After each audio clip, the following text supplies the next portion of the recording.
Hi, this is Delegate Nick Freitas, representing the 30th District in the Virginia House of Delegates. And I just want to thank you all for the concern you have, for the passion that you have for preserving an essential civil liberty founded in the Second Amendment. You know, one of the things that I always talk about with the Second Amendment is that it's interesting the way it's written. You have a two-part argument that's being made. One is a well-regulated militia being necessary to the security of a free state. And the second part is the right of the people to keep and bear arms shall not be infringed. And what I think is interesting is the twofold argument that's being made here. The second part focuses on the fact that you have an individual right to be able to protect yourself. And it's not a right that the government is granting you. It's a pre-existing right that the government is recognizing. And then that first part about a well-regulated militia, the reason why that's in there is because our founders understood that in order for a free society to be truly defended, to be truly secure, that you needed to protect the right of the individual to be able to defend not only themselves, but the country itself.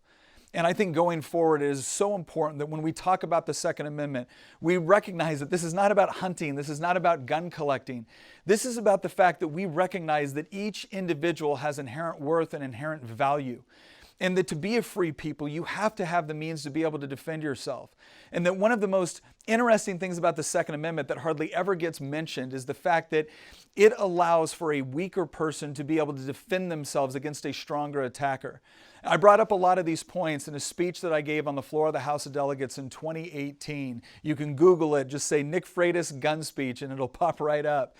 And I laid out the argument for why we believe in the Second Amendment and why it's so critical to not only individual safety, but a free society in general. And now more than ever, we're starting to see people come and challenge that basic right, that basic civil liberty. And if we don't step up, and if we don't defend it, and if we don't present an articulate defense that appeals not only to those of us that are already convinced of the importance of the Second Amendment, but reaches out to people that may be confused about why it is that we think that this issue is so critical to a free society and individual liberty. And so I would encourage all of you as you look at this, as you research this issue, if you really care about it, that it's important for us to advocate for it in a way that not only appeals to us, but appeals to a broader audience, because ultimately that's what we're fighting for. We're not just fighting for our right to be able to defend ourselves with the Second Amendment. We're fighting for everybody's right. We're fighting for the belief that you have an inherent right to defend yourself, and that what's enshrined in the Second Amendment is not the government granting you a right. It's the government recognizing that that right to defend yourself pre-exists government. It's the government recognizing and our founders recognizing that in order for a free society to truly remain free, then individuals have to have the right to keep and bear arms. That's what this is about. And I think the more that we can focus on those issues, the more that we can talk about what the Second Amendment is really about for us is, again, not gun collecting, it's not hunting. It's people being able to protect themselves and never putting someone in a situation where their security is completely dependent on the government showing up in time, right?